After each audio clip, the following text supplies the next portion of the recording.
Okay, so മിക്ക എല്ലാവരും iPhone 15 pro and pro മാക്സിനെ കുറിച്ചാണ് അധികവും സംസാരിക്കുന്നത്. സ്വാഭാവികം, കാരണം പ്രോ ഫോൺസ് ആയതുകൊണ്ട് കൂടുതൽ കൂൾ പ്രോ ഫീച്ചേഴ്സ് ഒക്കെ ആ ഫോൺസിലായിരിക്കും വരുന്നത്. എന്നാൽ ഇത്തവണ ആപ്പിൾ നൈസായിട്ട് അവരുടെ നോൺ പ്രോ മോഡൽസ് ഉണ്ടല്ലോ, 15 15 പ്ലസ്, അതിന്റെ സ്പെക്സ് ആണെങ്കിലും ഫീച്ചേഴ്സ് ആണെങ്കിലും അതിൽ അത്യാവശ്യം നല്ല അപ്ഗ്രേഡ് കൊണ്ടുവന്നിട്ടുണ്ട്. സോ ഈ പറഞ്ഞ അപ്ഗ്രേഡ് എന്തൊക്കെയാണ്, അതിനോടൊപ്പം തന്നെ നമ്മുടെ ഈ സാംസങ്ങിന്റെ കുട്ടിച്ചാത്തനുണ്ടല്ലോ, നമ്മുടെ S23, അതുമായിട്ട് ചെറിയൊരു ക്യാമറ കമ്പാരിസൺ ചെയ്യുന്നുണ്ട്. കൂടുതൽ സമയം വേസ്റ്റ് ചെയ്യാതെ ലെറ്റ്സ് ഗോ. ആപ്പിളിന്റെ ടിപ്പിക്കൽ പാക്കേജിംഗിലാണ് വരുന്നത്. ഫസ്റ്റ് തന്നെ ഫോണാണ്, braided type C charging cable, documents, stickers, that's all. So ഇതാണ് ബ്ലൂ കളറിലുള്ള നമ്മുടെ ഐഫോൺ 15. ഓക്കെ, ബ്ലൂ കളർ എന്നൊക്കെ പറഞ്ഞാൽ ഭയങ്കര ഡീസാച്ചുറേറ്റഡ് കളറാണ്. ഓക്കെ, ഒരു പൊടിക്കും കൂടി ഒരു സാച്ചുറേഷൻ കളർ ഉണ്ടായിരുന്നെങ്കിൽ ഞാൻ കാണിച്ചു തരാം. കണ്ടില്ലേ, വൈറ്റ് ആണെന്ന് തോന്നുള്ളൂ. ശ്രദ്ധിച്ച് നോക്കിയാൽ മാത്രമേ ആ ഒരു ചെറിയൊരു ബ്ലൂവിൻ്റെ ഷെയ്ഡ് നമുക്ക് കാണാൻ പറ്റും. എനിവേ, ഇത്തവണ വന്നിരിക്കുന്ന കളർ ഓപ്ഷൻസ് നിങ്ങൾക്ക് സ്ക്രീനിൽ കാണാം. നമുക്ക് എല്ലാവർക്കും അറിയാം ഐഫോൺ 15 പ്രോയിലും പ്രോ മാക്സിലും ടൈറ്റാനിയം ഫ്രെയിം, ആക്ഷൻ ബട്ടൺ ഇതൊക്കെ കൊടുത്തിട്ടുണ്ട്. ഇവിടെ അതൊന്നും വരുന്നില്ല. ഇതിന് മുൻപ് വന്ന ആ ഒരു അലേർട്ട് സ്ലൈഡറും ഇതിന് മുൻപ് വന്ന ആ ഒരു അലൂമിനിയം ഫ്രെയിം ഉണ്ടല്ലോ, അതൊക്കെയാണ് വീണ്ടും വന്നിരിക്കുന്നത്. എന്നാൽ ഒരു രസകരമായ കാര്യം ഞാൻ പറഞ്ഞുതരാം. ഇതിന്റെ അലൂമിനിയം ഫ്രെയിം ഉണ്ടല്ലോ, അത് ആക്ച്വലി പ്രോയിലുള്ള ടൈറ്റാനിയം ഫ്രെയിമിനേക്കാളും കുറച്ചും കൂടി ഒരു പ്രീമിയം ഫീൽ തരുന്നുണ്ട്. അതിന്റെ മെയിൻ കാരണം എന്താണെന്നറിയോ, ആ ഒരു സ്മഡ്ജസ് 15 പ്രോയിലും പ്രോ മാക്സിന്റെ ആ ഒരു ഫ്രെയിം ഉണ്ടല്ലോ, അഴുക്കും സ്മഡ്ജൊക്കെ ഈസിലി കാണാൻ പറ്റുന്നുണ്ട്. ഇവിടെ ആ ഒരു ഇഷ്യൂ ഇല്ല. നല്ലൊരു മാറ്റ് ഫിനിഷ് ആണ് ഇവിടെ കൊടുത്തിരിക്കുന്നത് ഇതിന്റെ ഫ്രെയിമിൽ. എന്നാൽ കഴിഞ്ഞ വർഷം വന്ന ഐഫോൺ 14 സീരീസിന്റെ നോൺ പ്രോ വേരിയൻസിനെ അപേക്ഷിച്ച് ഇത്തവണ നല്ലൊരു സ്റ്റൈലിഷ് മാറ്റ് ഒരു ടെക്സ്ചേർഡ് ഫിനിഷ് കൊടുത്തിട്ടുണ്ട്. എനിക്ക് ഈ നോൺ പ്രോ വേരിയൻസിൽ പണ്ട് വന്നുകൊണ്ടിരുന്ന ആ ഒരു ഗ്ലോസി ഫിനിഷ് ഉണ്ടല്ലോ, എനിക്കത് ഒട്ടും ഇഷ്ടമല്ലായിരുന്നു. സോ അതെടുത്ത് മാറ്റിയിട്ട് ഇത്തവണ നമ്മുടെ പ്രോ വേരിയൻസിൽ വരുന്ന ഒരു നല്ല മാറ്റ് ഫിനിഷ് കൊടുത്തിട്ടുണ്ട്. It's very nice. ഒരു പ്രീമിയം ടച്ച് വരുന്നുണ്ട് ഈ ഫോണിന്. ഐഫോൺസിന്റെ ട്രേഡ് മാർക്ക് ബോക്സി ഡിസൈനിലാണ് വന്നിരിക്കുന്നത്. എന്നാൽ 15 പ്രോയിലും പ്രോ മാക്സിലും ഉള്ളതുപോലെ ഇതിന്റെ എഡ്ജും ഒരു പൊടിക്ക് ചെറിയ രീതിയിൽ ഇങ്ങനെ കർവ് ആക്കിയിട്ടുണ്ട്. അതുകൊണ്ട് തന്നെ കയ്യിൽ ഹോൾഡ് ചെയ്യാൻ നല്ല കംഫർട്ടബിൾ ആണ്. അതിനോടൊപ്പം തന്നെ ഈ കോംപാക്ട് ഫാക്ടർ ഒക്കെ ഉണ്ടല്ലോ, ഇതെല്ലാം കൂടെ ചേർത്ത് ഈ ഫോൺ കയ്യിലെടുക്കുമ്പോൾ അന്യായ ക്യൂട്ട് ഫീലാണ് കിട്ടുന്നത്. It's a very cute phone. Anyway, കവറിട്ട് ഉപയോഗിച്ചാൽ ഈ സൈഡിലുള്ള കർവും പിന്നെ ഇതിൻ്റെ ബാക്കുള്ള മാറ്റ് ഫിനിഷ് ഒന്നും നിങ്ങൾ അറിയാൻ പോകുന്നില്ല. പക്ഷേ സ്റ്റിൽ ആ ഒരു ചേഞ്ച് നല്ലതാണ്. നെക്സ്റ്റ് മേജർ ചേഞ്ച് ആണ്, നിങ്ങൾക്ക് എല്ലാവർക്കും അറിയാം, ഈ USB Type-C port. Okay, so thank you European union. So ഇനി നമുക്ക് ആൻഡ്രോയിഡ് ചാർജറും കേബിളും ഉപയോഗിച്ച് ഈ ഒരു ഫോൺ ചാർജ് ചെയ്യാം, മറ്റൊരു ഫോൺ ഇത് വെച്ച് ചാർജ് ചെയ്യാം, മറ്റൊരു ഫോൺ ഉപയോഗിച്ച് ഈ ഒരു ഫോണിനെ ചാർജ് ചെയ്യാം, പെൻ ഡ്രൈവ്, ഹാർഡ് ഡിസ്ക് ഇതെല്ലാം കണക്ട് ചെയ്തിട്ട് നമുക്ക് വേണമെങ്കിൽ ഡേറ്റ അങ്ങോട്ടും ഇങ്ങോട്ടും ട്രാൻസ്ഫർ ചെയ്യാം. എന്നാൽ ഇതിൻ്റെ കൂടെ വരുന്ന USB Type-C പോർട്ട് ഉണ്ടല്ലോ, ഇത് USB 2.0 ആണ്. സോ കുറഞ്ഞ ഡേറ്റ ട്രാൻസ്ഫർ സ്പീഡ് ആയിരിക്കും കിട്ടുന്നത്. നമ്മൾ കഴിഞ്ഞ വർഷം വന്ന ഐഫോൺ 14 കണ്ട ഒരു 6.1 ഇഞ്ച് സൈസ് ഉള്ള OLED ഡിസ്പ്ലേ ഉണ്ടല്ലോ, എക്സാക്ട്ലി സെയിം OLED ഡിസ്പ്ലേ ആണ് ഈ ഒരു ഫോണിൽ തന്നിരിക്കുന്നത്. പ്രോയിന്റെയും പ്രോ മാക്സിന്റെയും ഡിസ്പ്ലേക്ക് ചുറ്റുമുള്ള ബെസൽസ് ഉണ്ടല്ലോ, അതിന്റെ സൈസ് ആപ്പിൾ കുറച്ചിട്ടുണ്ടായിരുന്നു. എന്നാൽ 15ലും 15 പ്ലസിലും ആ സെയിം ബെസൽസ് ആണ്. സോ ബെസൽസ് ഇപ്പോഴും ഉണ്ട്. യൂണിഫോം ബെസൽസ് ആണ്, എന്നാൽ ഭയങ്കര സ്ലിം ബെസൽ ആണ് എന്ന് പറയാൻ പറ്റൂല. അതേ സമയത്ത് ഈ ഫോണിന്റെ ഡിസ്പ്ലേയിൽ 2 മാറ്റങ്ങൾ വന്നിട്ടുണ്ട്. നമ്പർ 1 ആണ് ഐഫോൺ 14 പ്രോയിലും പ്രോ മാക്സിലും ഉണ്ടായിരുന്ന 2000 നിറ്റ്സിന്റെ പീക്ക് ബ്രൈറ്റ്നസ് ഉണ്ടല്ലോ, ആ പീക്ക് ബ്രൈറ്റ്നസ് ഇപ്പോൾ നമുക്ക് 15ലും 15 പ്ലസിലും കിട്ടുന്നുണ്ട്. സോ കൊടും വെയിലൊക്കെ ഉണ്ടെങ്കിലും നോ പ്രോബ്ലം, സ്ക്രീനിലുള്ള ഫോട്ടോയും ടെക്സ്റ്റൊക്കെ നല്ല ക്ലിയർലി കാണാൻ പറ്റുന്നുണ്ട്. ബ്രൈറ്റ്നസിന്റെ പോയിന്റ് ഓഫ് വ്യൂ യാതൊരു ഇഷ്യൂ ഇല്ല. നമ്പർ 2 ആണ് ഇതിന്റെ മുകളിൽ കാണുന്ന ഒരു വലിയ കറുത്ത കുറി, അതായത് ഡൈനാമിക് ഐലൻഡ്. സോ പ്രോയിലും പ്രോ മാക്സിലും മാത്രം ഉണ്ടായിരുന്ന, അല്ലെങ്കിൽ ഫസ്റ്റ് ടൈം അതിലാണ് വന്നത്, സോ അതിലുണ്ടായിരുന്ന ഈ ഡൈനാമിക് ഐലൻഡ് നിങ്ങൾക്കിപ്പം നോൺ പ്രോ വേരിയന്റിലും ആസ്വദിക്കാൻ പറ്റും.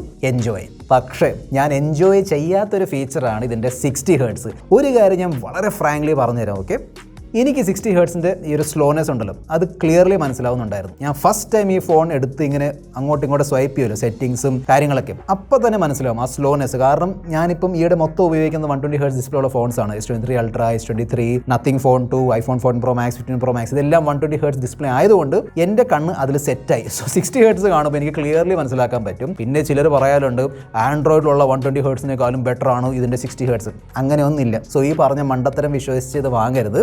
നിങ്ങൾ കണ്ടു നോക്കുക, അതായത് ഇതിൻ്റെ ഓഫ്ലൈൻ സ്റ്റോറിലൊക്കെ പോയിട്ടൊന്ന് ചെക്ക് ചെയ്ത് നോക്കുക. നിങ്ങൾക്ക് ഓക്കെ ആയിട്ട് തോന്നുന്നുണ്ടെങ്കിൽ വാങ്ങിച്ചോളൂ. പക്ഷേ ഇത്രയും ക്യാഷ് കൊടുത്തിട്ടും 60 ഹെർട്സ് കിട്ടുന്നത് ശരിയാണോ എന്ന് ചോദിച്ചാൽ ഒരിക്കലും ശരിയല്ല. ഓക്കെ, പിന്നെ ഇതിലുള്ള ഈ ഫിക്സ്ഡ് 60 ഹെർട്സിൻ്റെ ഡിസ്പ്ലേ ആണല്ലോ, അതുകൊണ്ട് മറ്റൊരു പ്രോബ്ലം ഉണ്ട്. സോ ആപ്പിൾ പറയുന്നതനുസരിച്ച് ആപ്പിളിൻ്റെ ഓൾവേസ് ഓൺ ഡിസ്പ്ലേ 1 ഹെർട്സിലാണ് റിഫ്രഷ് ആവുന്നത്. ബാറ്ററി സേവ് ചെയ്യാൻ വേണ്ടി ഈ ഡിസ്പ്ലേ 60 ഹെർട്സിലാണ് കോൺസ്റ്റന്റ് കത്തുന്നത്. പ്രോയും പ്രോ മാക്സും 1 ഹെർട്സ് ടു 120 ഹെർട്സ് ആണ്. അതുകൊണ്ടാണ് ഇവിടെ ഓൾവേസ് ഓൺ ഡിസ്പ്ലേ തരാത്തത്. അങ്ങനെ ആയിരിക്കും, അതായിരിക്കും മിക്കവാറും ആപ്പിളിൻ്റെ ന്യായീകരണം. സോ മെയിൻലി ആ ഒരു ഡിഫറൻസ് ക്രിയേറ്റ് ചെയ്യാൻ വേണ്ടിയാണ്. എന്ന് വെച്ചാൽ പ്രോയും നോൺ പ്രോ തമ്മിലുള്ള ആ ഒരു വ്യത്യാസം ക്രിയേറ്റ് ചെയ്യാൻ വേണ്ടി ആയിരിക്കും മിക്കവാറും ഇവിടെ തരാത്തത്. പിന്നെ ഇതിൽ വന്നിരിക്കുന്ന ചിപ്സെറ്റ് അറിയാലോ, കഴിഞ്ഞ വർഷം പ്രോയിലും പ്രോ മാക്സിലും വന്ന ആ ഒരു A16 ബയോണിക് ചിപ്സെറ്റ് ആണ് വന്നിരിക്കുന്നത്. ചിപ്സെറ്റ് നല്ല പവർഫുൾ ആണ്. ഓക്കെ, സോ ഗെയിമിംഗ് ആണെങ്കിലും നോർമൽ യൂസ് ആണെങ്കിലും അതൊക്കെ, ഈവൻ എഡിറ്റിംഗ് കാര്യങ്ങളൊക്കെ ആണെങ്കിലും അതൊക്കെ ഈസിലി ഇതിന് ഹാൻഡിൽ ചെയ്യാൻ ചെയ്യാൻ പറ്റും. 15 പ്രോയിലും പ്രോ മാക്സിൽ വന്ന ഒരു A17 പ്രോ ചിപ്സെറ്റ് ഉണ്ടല്ലോ, അത് ചെറിയ രീതിയിലൊക്കെ ഹീറ്റ് ആവുന്നുണ്ട്. എൻ്റെ ഈ ഫോണും ഫസ്റ്റ് 1-2 ദിവസം അത്യാവശ്യം ഹീറ്റ് ആയിട്ടുണ്ടായിരുന്നു. ഇപ്പം വലിയ ഹീറ്റിംഗ് ഒന്നും ഞാൻ ഫേസ് ചെയ്യുന്നില്ല. ഓക്കെ, സോ എനിക്ക് തോന്നുന്നു ആപ്പിൾ അത് ഓപ്റ്റിമൈസ് ചെയ്തിട്ടുണ്ടാവും. ഇത് ആപ്പിൾ കഴിഞ്ഞ് 1 വർഷമായിട്ട് ഓപ്റ്റിമൈസ് ചെയ്തുകൊണ്ടിരിക്കുകയാണ്. സോ ഇതിൽ നിങ്ങൾക്ക് ആ ഒരു ഹീറ്റിംഗ് അല്ലെങ്കിൽ ത്രോട്ട്ലിംഗ് ഒന്നും ഫേസ് ചെയ്യേണ്ടി വരില്ല. ബാറ്ററിയൊക്കെ നല്ലോണം നിൽക്കുന്നുണ്ട്. 15 ആണെങ്കിലും 15+ ആണെങ്കിലും 15+ ഒക്കെ എനിക്ക് തോന്നുന്നു 1.5-2 ദിവസം വരെ നിൽക്കുമെന്ന് എനിക്ക് തോന്നുന്നു. ഇതിൽ ഈസിലി 1 ഡേ ബാറ്ററി ബാക്കപ്പ് കിട്ടും. പ്രോയിലും പ്രോ മാക്സിലാണ് ഈ ബാറ്ററി ബാക്കപ്പ് ചെറുതായിട്ടൊരു ശോകമാവുന്നത്. ഇതിന്റെ നോൺ പ്രോ വേരിയന്റിൽ ബാറ്ററി ബാക്കപ്പ് ഒക്കെ ഈസിലി കിട്ടും. ഈ iPhone 15 വന്നിരിക്കുന്ന മറ്റൊരു വലിയ അപ്ഗ്രേഡ് ആണ് ഇതിന്റെ ക്യാമറ. ആ 12 മെഗാ പിക്സൽ ക്യാമറ എടുത്ത് മാറ്റിയിട്ട് ഇത്തവണ 48 മെഗാ പിക്സൽ ക്യാമറയാണ് തന്നിരിക്കുന്നത്. ചില ഫോട്ടോ സാമ്പിൾസ് ഞാൻ ഷെയർ ചെയ്യുന്നുണ്ട്, കണ്ടു നോക്കുക. നല്ല നാച്ചുറൽ കളർ ടോണും നല്ല ഡീറ്റെയിൽസ് ഉള്ള ഫോട്ടോ ആണ് കിട്ടുന്നത്. ഓക്കെ, ഭയങ്കരമായിട്ട് കളർ ബൂസ്റ്റ് ഒന്നും ചെയ്യുന്നില്ല. റെഡ് കളർ മാത്രം, അത് ഞാൻ ഐഫോണിൽ നോട്ടീസ് ചെയ്തൊരു കാര്യമാണ്. അതായത് റെഡ് കളർ കണ്ടമാനം ബൂസ്റ്റ് ചെയ്യും, ബാക്കിയൊക്കെ ഭയങ്കര സ്മൂത്ത് ആയിരിക്കും. പിന്നെ നമ്മൾ പ്രോയിൽ കണ്ട ഒരു സംഭവം ഉണ്ടല്ലോ, 24 മെഗാ പിക്സൽ ഫോട്ടോസ് ആണ് ഓട്ടോ മോഡിൽ സേവ് ചെയ്യുന്നത്. ഇതിലും എക്സാക്ട്ലി സെയിം ആണ്. സോ ആ 24 മെഗാ പിക്സൽ ഉള്ളതുകൊണ്ട് അത്യാവശ്യം നല്ല ഡീറ്റെയിൽസ് ക്യാപ്ചർ ചെയ്യുന്നുണ്ട്. ഇതാണ് 12 മെഗാ പിക്സൽ അൾട്രാവൈഡ് ക്യാമറ വെച്ച് എടുത്തിരിക്കുന്ന ഫോട്ടോസ്. അതും നല്ലതാണ്, നല്ല കളേഴ്സ് ഒക്കെ മെയിൻറ്റെയിൻ ചെയ്യുന്നുണ്ട്. പിന്നെ ഇതിലും ആ ഒരു ഓട്ടോമാറ്റിക് പോർട്രേറ്റ് മോഡ് ഉണ്ട്. അതായത് നമ്മളൊരു ഹ്യൂമൻ സബ്ജക്റ്റിന്റെ നോർമൽ ഫോട്ടോ എടുക്കുമ്പോൾ ഞാൻ പ്രോമാക്സിന്റെ അൺബോക്സിംഗിൽ പറഞ്ഞിട്ടുണ്ടായിരുന്നു, സെയിം സംഭവം ഇവിടെയും വരുന്നുണ്ട്. പിന്നീട് നമുക്ക് വേണമെങ്കിൽ ഗാലറിയിൽ കയറിയിട്ട് കണ്ടില്ലേ, ബാക്ക്ഗ്രൗണ്ട് ബ്ലർ കൂട്ടുകയും കുറയ്ക്കുകയും ചെയ്യാം. ടെലിഫോട്ടോ ലെൻസ് ഇല്ലാത്തതുകൊണ്ട് നമുക്ക് 3x അല്ലെങ്കിൽ 5x പോർട്രേറ്റ് ഫോട്ടോസ് ഒന്നും എടുക്കാൻ പറ്റൂല. ഓക്കെ, 2x വരെ എടുക്കാം. സോ ഇതാണ് 1x, ഇതാണ് 2x ടെലിഫോട്ടോ. വീഡിയോ പെർഫോമൻസിനെ കുറിച്ച് പിന്നെ ഞാനെടുത്ത് പറയേണ്ട ആവശ്യമില്ല. നല്ല വീഡിയോ പെർഫോമൻസ് ആണ് കിട്ടുന്നത്. ഐഫോണിന്റെ വീഡിയോ പെർഫോമൻസ് കിഡിലനാണ്. ഓക്കെ, ഇവിടെ അങ്ങനെ തന്നെയാണ്. 4K 60 FPS front camera and rear camera 2 വെച്ച് റെക്കോർഡ് ചെയ്യാൻ പറ്റും. സോ നിങ്ങൾ ഇപ്പോൾ കണ്ടുകൊണ്ടിരിക്കുന്ന ഈ ഒരു 4K at 30 FPS video recording ഇപ്പം ഞാൻ ഐഫോണിൻ്റെ 12 മെഗാ പിക്സൽ സെൽഫി ക്യാമറ വെച്ചാണ് എടുത്തുകൊണ്ടിരിക്കുന്നത്. ഓക്കെ, സോ ഐഫോണിൻ്റെ വീഡിയോ പെർഫോമൻസ് അറിയാലോ, നല്ല ഡീറ്റെയിൽസും ക്ലാരിറ്റി ഒക്കെ കാണും. ചെറിയ രീതിയിലുള്ള ഒരു കോൺട്രാസ്റ്റ് ലുക്കാണ് കിട്ടുന്നത്. കളേഴ്സ് ആണെങ്കിലും സ്കിൻ ടോൺ ആണെങ്കിലും വളരെ ഒരു റിയലിസ്റ്റിക് നാച്ചുറൽ ടോണിലാണ് ഐഫോണിൻ്റെ ക്യാമറ ക്യാപ്ചർ ചെയ്യുന്നത്. ഇനി നമുക്ക് ഈ 2 ഫോൺസ് തമ്മിലുള്ള ചെറിയൊരു ക്യാമറ കമ്പാരിസൺ നോക്കാം. ഇൻഡെപ്ത് ഒന്നും അല്ല കേട്ടോ, അത് കാണാൻ താല്പര്യമുണ്ടെങ്കിൽ താഴെ കമൻറ്റ് ബോക്സിൽ എഴുതി അറിയിക്കുക. എനിവേ, സോ ഇതാണ് നോർമൽ ഫോട്ടോസ്. ഐഫോണിൻ്റെ കളേഴ്സ് ഒക്കെ ഭയങ്കര നാച്ചുറൽ ആണ്. സാംസങ്ങിൻ്റെ കളേഴ്സ് ലേശം ബൂസ്റ്റഡ് ആണ്, അതായത് ഒരു എഡിറ്റഡ് ഫീലാണ് കിട്ടുന്നത്. പേഴ്സണൽ പ്രിഫറൻസ് ആണ്. ചിലർക്ക് ഐഫോണിൻ്റെ ഒരു കളർ സയൻസ് ആണ് ഇഷ്ടം, ചിലർക്ക് സാംസങ്ങിൻ്റെ കളർ സയൻസ് ആണ് ഇഷ്ടം. ഇതാണ് 1x പോർട്രേറ്റ്, 2x പോർട്രേറ്റ്, പിന്നെ സാംസങ്ങിൻ്റെ S23ൽ 3x ടെലിഫോട്ടോ പോർട്രേറ്റ് ക്യാമറ ഉള്ളതുകൊണ്ട് നമുക്ക് ഇത്തരത്തിലുള്ള ഫോട്ടോസ് എടുക്കാൻ പറ്റും. ഇതാണ് ഈ 2 ഫോണുകളുടെയും റിയർ ക്യാമറ വെച്ചെടുത്തിരിക്കുന്ന 4K 30 FPS വീഡിയോ. തീർച്ചയായിട്ടും ഐഫോണിൻ്റെ വീഡിയോയിൽ ചെറിയൊരു എടുപ്പ് ഉണ്ടായിരിക്കും, എന്നാൽ ആ കളേഴ്സ് ഭയങ്കര ഒരു നാച്ചുറൽ കളേഴ്സ് ആയിരിക്കും. സാംസങ്ങിൽ ഒരു ബൂസ്റ്റഡ് കളേഴ്സ് ആണ്. നിങ്ങൾക്ക് ഏതിലാണ് താല്പര്യം താഴെ കമൻറ്റ് ബോക്സിൽ എഴുതി അറിയിക്കുക.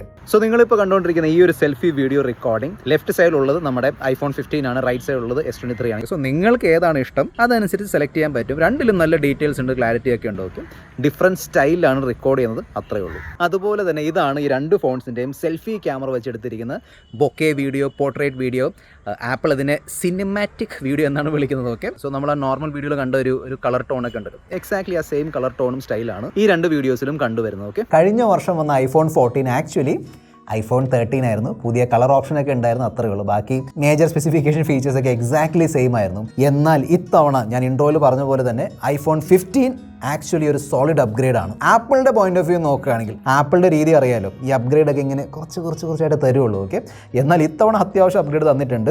യെസ്, ആ ഒരു 60 Hz ഡിസ്പ്ലേ ആണെങ്കിലും ഓൾവേസ് ഓൺ ഡിസ്പ്ലേയുടെ ഇല്ലായ്മയാണെങ്കിലും എല്ലാം ഇതിലും ഉണ്ട്. എന്നാൽ ആ ഒരു 12 മെഗാ പിക്സൽ മാറ്റി 48 മെഗാ പിക്സൽ ആക്കിയതുകൊണ്ട് കുറച്ചും കൂടി ഡീറ്റെയിൽസ് കിട്ടുന്നുണ്ട് ഫോട്ടോയിൽ. കുറച്ചും കൂടി പവർഫുൾ A16 ബയോണിക് ചിപ്സെറ്റ് കൊടുത്തിട്ടുണ്ട്. USB-C പോർട്ട് വന്നിട്ടുണ്ട്. 2000 നിറ്റ്സിന്റെ ബ്രൈറ്റ്നസ് പ്രോ മാക്സിൽ കണ്ടുവരുന്ന ആ ഒരു നൈസ് മാറ്റ് ഫിനിഷ് ഇത്തവണ നോൺ പ്രോ വേരിയൻസിൽ വന്നിട്ടുണ്ട്. പിന്നെ ആ ഒരു ഡൈനാമിക് ഐലൻഡ് കൊടുത്തിട്ടുണ്ട്. ഓക്കെ, സോ നിങ്ങൾ ഒരു നോൺ പ്രോ ഐഫോൺ വാങ്ങാൻ നോക്കിയിരിക്കുകയായിരുന്നെങ്കിൽ ഇത്തവണ വന്നിരിക്കുന്ന 15 ആണെങ്കിലും 15+ ആണെങ്കിലും നല്ല ഓപ്ഷൻസ് ആണ്. അല്ലെങ്കിൽ ഒരു വർഷം വെയിറ്റ് ചെയ്തിട്ട് അടുത്ത വർഷം വരാൻ പോകുന്ന Flipkart big billion day sale അല്ലെങ്കിൽ ആമസോണിൻ്റെ ഗ്രേറ്റ് ഇന്ത്യൻ ഷോപ്പിംഗ് ഫെസ്റ്റിവലിലൊക്കെ കുറഞ്ഞ പ്രൈസിൽ വാങ്ങാം. പിന്നെ ഇത്തവണ ഈ നമ്മുടെ പഴയ iPhone 14 ആണെങ്കിലും 13, 12 ഒക്കെ വരുന്നുണ്ട്. സോ പ്രൈസൊക്കെ നോക്കിയിട്ട് കറക്റ്റ് ഡിസിഷൻ എടുക്കുക. This your friend mister perfect signing off.